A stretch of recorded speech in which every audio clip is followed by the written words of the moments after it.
छत्तीसगढ़ के शांत, हरियाली से घिरे गांव देवराहा में रामेश्वर नाम का किसान रहता था। मिट्टी से जुड़ा जीवन, सादगी भरे कपड़े और भगवान हनुमान के नाम से भरा मन, यही उसकी पहचान थी। गांव के बीचों बीच स्थित था प्राचीन श्री संकट मोचन मंदिर, जिसकी लाल पताका हवा में आशा की तरह लहराती रहती थी। रामेश्वर कर्जदार था, पर भक्त भी था। उसकी बेटी सीता कॉलेज जाना चाहती थी और बेटा लव डॉक्टर बनने का सपना देखता था। रामेश्वर की आंखों में अपने बच्चों के लिए वही आग थी जो सूरज में होती है। लेकिन इसी साल मानसून रूठ गया, खेत सूखने लगे, बादल दूर चले गए और उम्मीदें जैसे धूल में दब गईं। साहूकार ने एक दिन कह दिया, कर्ज नहीं चुका सकते तो जमीन मेरे नाम कर दो। जमीन, यह शब्द उसके कानों में चुभ गया।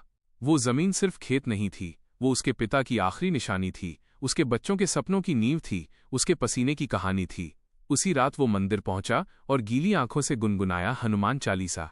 पाठ पूरा होते होते उसकी आवाज रोने लगी। वो बोला, हे बजरंगबली, मैं चमत्कार नहीं मांगूंगा, बस इतना बता दीजिए कि आप मेरा साथ दे रहे हैं। तभी पीपल की शाखाओं पर बैठा एक बड़ा बंदर धीरे धीरे उतरा।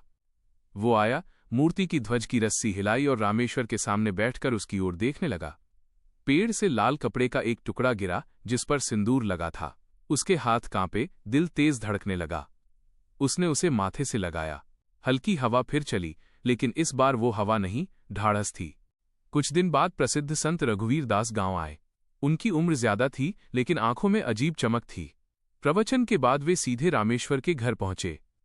उन्होंने उसके चेहरे की परेशानी एक नजर में पढ़ ली। तुम्हारे घर में दुख है, लेकिन जिसके हृदय में हनुमान बसें, उसे कोई अकेला नहीं छोड़ सकता, उन्होंने कहा।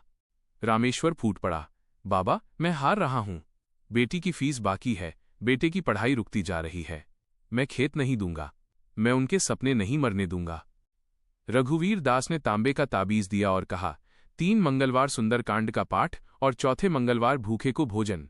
रामेश्वर ने इसे आदेश नहीं, वरदान समझा। उसने पाठ किया, रामायण का सबसे प्रिय भाग सुंदरकांड।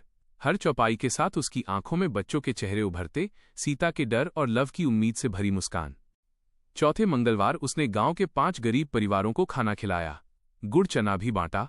लेकिन असली दान उसने तब दिया जब एक वृद्ध महिला को अपने हिस्से की थाली दे दी, खुद भूखा रहकर बोला, जय हनुमान, मां, पहले आप खा लो।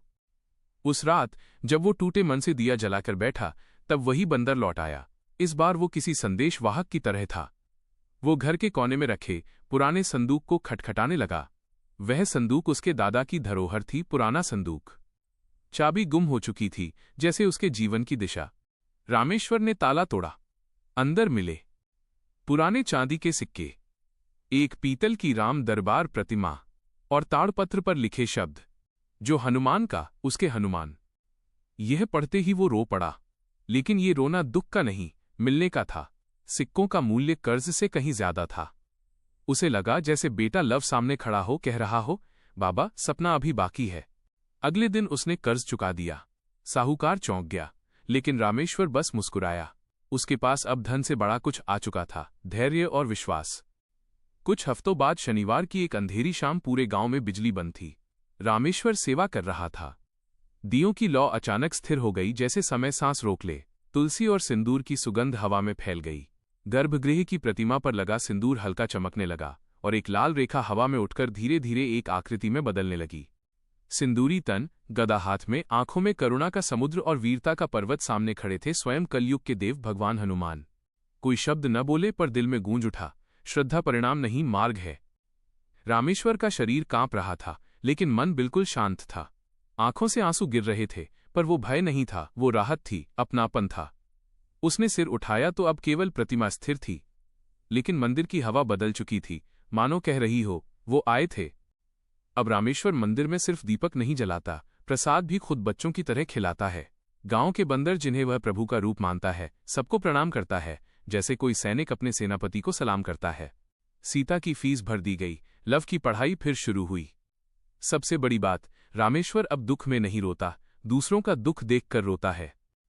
और वो बस एक ही बात कहता है, मैंने उन्हें देखा नहीं था प्रभु, फिर भी उन्होंने मुझे देख लिया था। यही मेरे लिए सबसे बड़ा दर्शन है। हनुमान जी की कथा अच्छा लगा हो तो लाइक और चैनल को सब्सक्राइब करें और कमेंट में लिखें जय श्री राम।